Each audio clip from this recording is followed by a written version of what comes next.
thing is it's been almost impossible to reform the church within its current structures. Like, for example, guaranteed appointment was voted down a couple general conferences ago, but then they ruled that to be unconstitutional, so it stays, right? And just when it feels like you're seeing some daylight on some of these massively important issues, that unfortunately it may take a wrecking ball going through things to be able to, for resurrection and hope to happen on the other side. But I don't fear that on one hand because I think it's desperately needed. On the other hand, I think it is true that our decisions certainly impact Stillwater Church in terms of how we lead through this. It's kind of tonight's a fun exercise in extremes for Brady and I, because we were just meeting with one of our gay families who had heard of this, not this meeting, but the United Methodist stuff, and said, will we still be able to be in ministry here? And we said, yes, absolutely. None of the plans on the table, unless you feel that your calling is to become clergy, then no, you could not be ordained through Stillwater or recommended through Stillwater under our current or what we would expect to be our future position. They said, no, we don't want to do that. We just want to know, can we help out in this ministry, that ministry? Yes, Stillwater has always been a place where everyone is welcome and where sinners of all stripes are serving, beginning with your pastor, right? We have a far from perfect body. We're a place that's always had a variety of opinions on a whole variety of topics, and yet we've been able to stay together as one church. I think it's a powerful thing that the church where David, who's one of the conservative leaders in our denomination, that David can attend side by side with the gay family.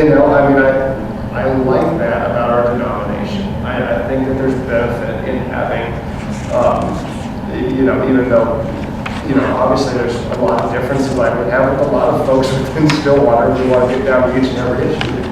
I think there's benefit to what we have. I told you that we've kind of delayed until now to discuss because in the past there weren't plans at all. So also we would be discussing is problems with no real solution on the horizon. And so I find that to be a completely fruitless and also frustrating activity as a whole.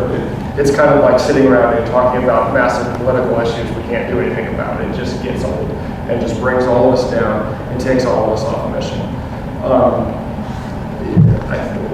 Late next month will be significant when the Judicial Council rules on constitutionality. That may lead to other changes. Who knows whether plans will be reformed if they're not constitutional. I don't know if that's even possible. Or amended, who knows? I guess amended plans could be presented. Yeah, because one of the plans is definitely unconstitutional.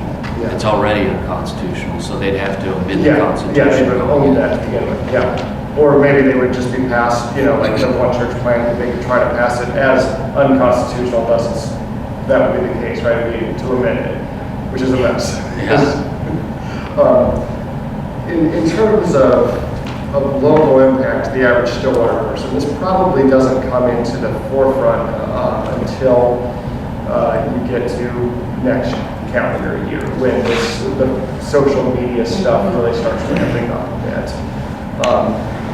I think at that point, we have a duty to explain to folks that Stillwater Church is still going to be around regardless of what happens. We don't know what will happen with the denomination, and we'll pray for the denomination. We'll continue to. I've always been a warts and all kind of pastor. I pay my apportionments because I covenanted to pay my apportionments, and I think that a lot of our problems are because pastors kind of agree to what they covenanted towards, whether it's apportionments, sexual issues, whatever it may be.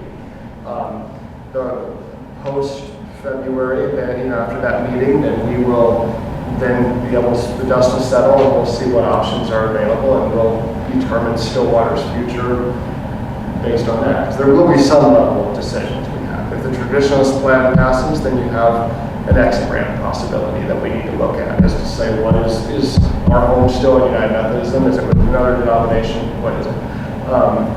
If the one church plan passes, then you have some level of local decision that has to be made that we'll have to navigate that. I'm with David. I hope that doesn't pass. I think it will be the most damaging thing for a local church, and then we would have to navigate very carefully.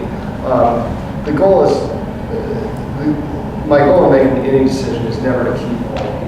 Any decision we make with any level of controversy will cause us to lose people. You know, I mean, I've lost people over all sorts of decisions of much lesser magnitude than this. You know, so it's not that. However, we want to be faithful to, first of all, to our mission and to Christ. That's why we're here. Second of all, we want to be faithful to to continue to have a sustainable Stillwater that can continue to do ministry for generations long after the name of John Ferguson is forgotten and means nothing here. You know, I mean, that those are very key priorities, and I'm confident that with God's help we'll be able to do that. Can't tell you exactly what that'll look like because we don't know what the options will be, but I'm of high hopes that this pruning could really be a healthy thing for the church. That I think that it's